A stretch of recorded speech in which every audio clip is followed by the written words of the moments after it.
Вы смотрите «Актуальное интервью», в студии Надежда Саханская. Здравствуйте.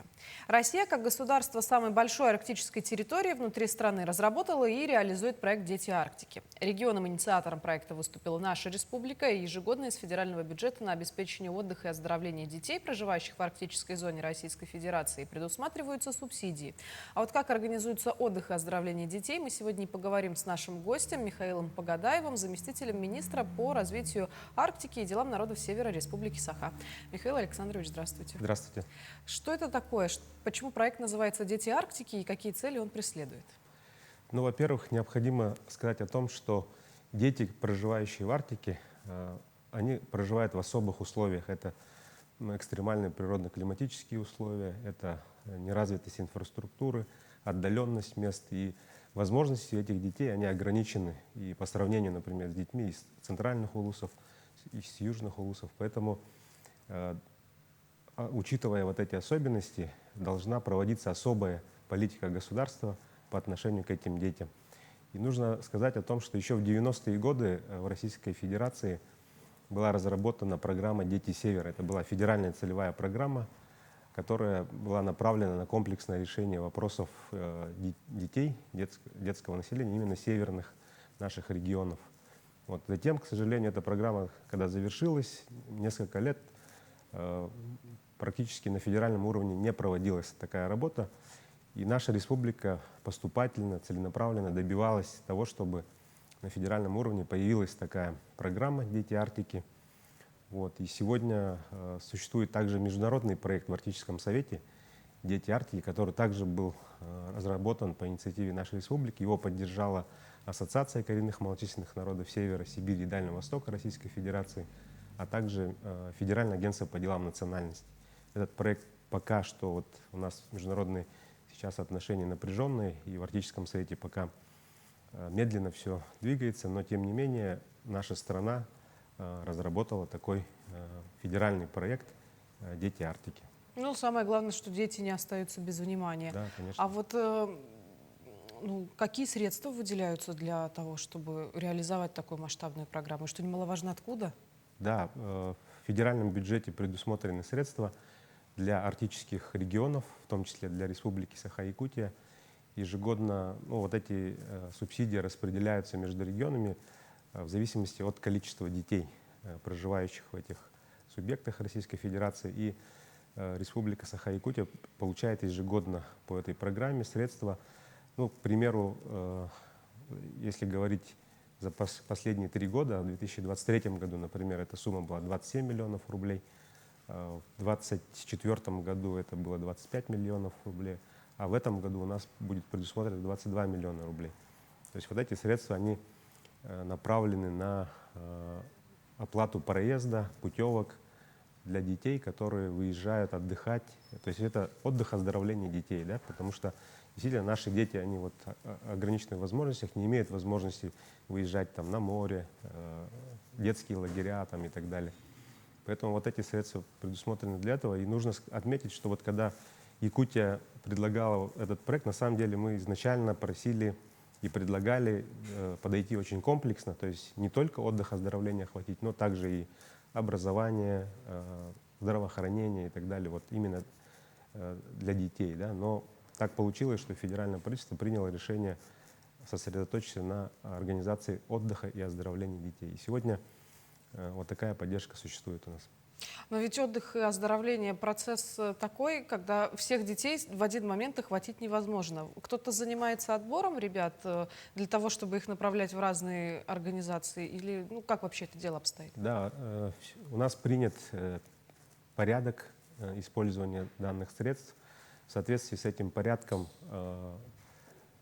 распределяются эти средства в зависимости также от количества детей в каждом районе и распределяются по районам. Да? То есть мы определяем квоту для каждого арктического района и соответственно, уже будет видно, сколько детей в какой период смогут выехать из этих районов. И, как я уже сказал, бюджет республики оплачивает проезд до места отдыха и путевку. Вот. Поэтому все распределяется таким образом среди районов. Соответственно, районные управления образования принимают решения по набору этих детей. Ну, тут важно подметить, что оплата проезда от дома до места оздоровления и обратно только для ребенка, не для родителей, не для сопровождающих. Да, к сожалению, вот по существующему порядку только детей касается вот эта мера поддержки. Мгм. Давайте тогда продолжим говорить с вами про квоты. Сколько детей охватывается и где организуется отдых и оздоровление? Но за счет средств субсидии организовывается отдых, оздоровление в детских лагерях, как я уже сказал. Это побережье Черного моря, Каспийского моря, Крым. Это санатории, детские санатории Адыгеи, Минеральных, вот Японское море, тоже Владивосток, дети могут выехать.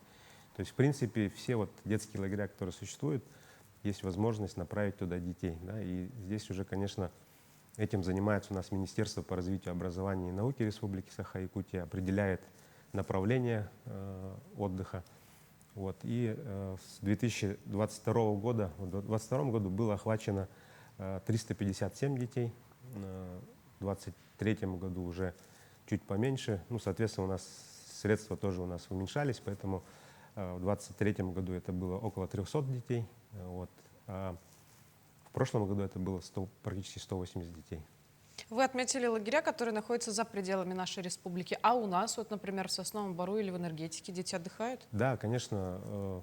Дело в том, что Министерство образования и науки, оно само собой занимается этой работой, и из районов дети также проходят оздоровление, отдых и в детских лагерях на территории Республики Саха-Якутия. Но данная мера поддержки, которая именно для арктических детей, она вот как раз предусмотрена для выезда за пределы Республики Саха-Якутия. Ну, получается, что все-таки «Дети Арктики», проект, о котором мы с вами говорим, это проект, который федеральной части, федеральная поддержка. Да. А если мы говорим о мерах поддержки, которые разработаны у нас на местах в республике? Да, у нас, то есть федеральная часть проекта и есть региональный проект «Дети Арктики». Дело в том, что в 2023 году нашему министерству было дано персональное поручение главы Республики Саха-Якутия Александра Сергеевича Николаева разработать региональный проект «Дети Арктики», который был бы направлен на поддержку талантливых детей для развития их творческих способностей, интеллектуальных, спортивных достижений. Да. Таким образом, с 2023 года программа такая у нас существует. В ней предусмотрено порядка 10 миллионов рублей для организации, опять же, выезда детей для участия в различных всероссийских конкурсах, региональных конкурсах и соревнованиях, каких-то олимпиадах и так далее. То есть вот эту работу мы также проводим совместно с Министерством образования и науки Республики Саха-Якутия. Но вот с прошлого года мы уже начали самостоятельно распределять эту поддержку по обращениям граждан, родителей этих детей. Вот. И нужно отметить, что эта программа тоже очень востребована. Достаточно много коллективов, детских, спортивных коллективов и просто ребят, которые хотят выехать за пределы нашей республики, поучаствовать в различных мероприятиях. Вот. Это должны быть, желательно должны быть рейтинговые мероприятия, так называемые, которые поддержаны профильными федеральными министерствами. Поэтому вот такую мы работу проводим. А с какими обращениями чаще всего приходят родители? Со спортивными заявками или с творческими? Ну, в основном с творческими заявками. Вот у нас, если перечислять, охвачены были порядка 120 детей. Вот в прошлом году дети эти были в основном участниками различных творческих коллективов, которые выезжали на различные фестивали. И, кстати, нужно отметить, что вот практически все эти коллективы, они занимают призовые места. То есть, в принципе, в других регионах и в федеральном центре, в Москве, в Санкт-Петербурге, в Казани наши коллективы очень востребованы, и они всегда занимают первые призовые места.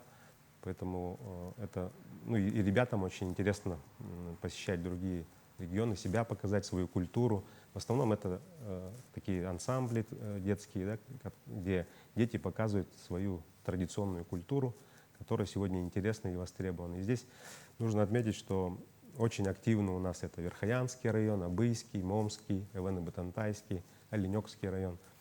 вот, традиционно. Ну и все, конечно, наши арктические районы активно в этом участвуют. И я хотел бы, пользуясь случаем, тоже еще Конечно. раз обратиться к нашим районам, чтобы они активнее пользовались данной мерой поддержки и чтобы большее количество ребят смогли проявить себя, выехать за пределы республики, показать и нашу республику, и узнать что-то новое для себя.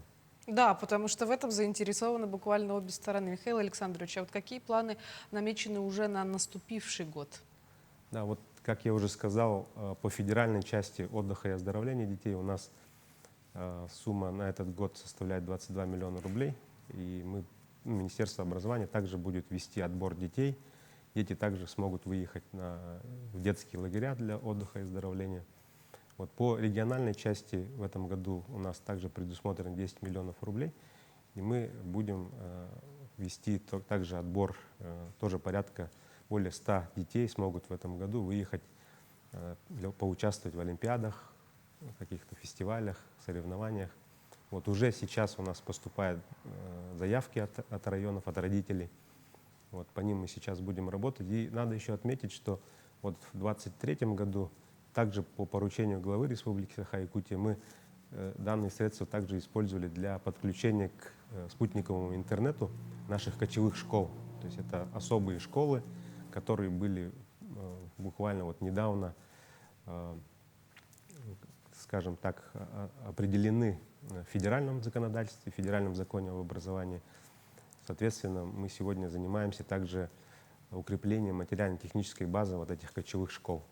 Вот. Еще одно направление, которое в этом году мы хотим отработать, это мы и в прошлом году уже начали эту работу с Министерством по развитию Дальнего Востока и Арктики, которое как раз-таки предоставляет вот это федеральное финансирование, с тем, чтобы изменить методику расчета субсидий, потому что мы считаем, что она не совсем учитывает особенности Арктики.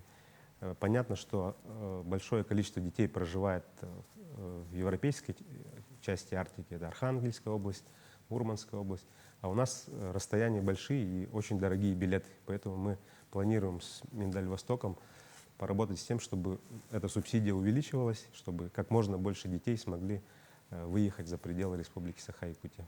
Ну, очень хочется верить, что действительно решение будет принято в пользу нашей якутской Арктики. Михаил Александрович, спасибо, что нашли для нас время и рассказали много интересного и полезного. Будем рады видеть вас в нашей студии. Спасибо. Вы смотрели «Актуальное интервью». До встречи.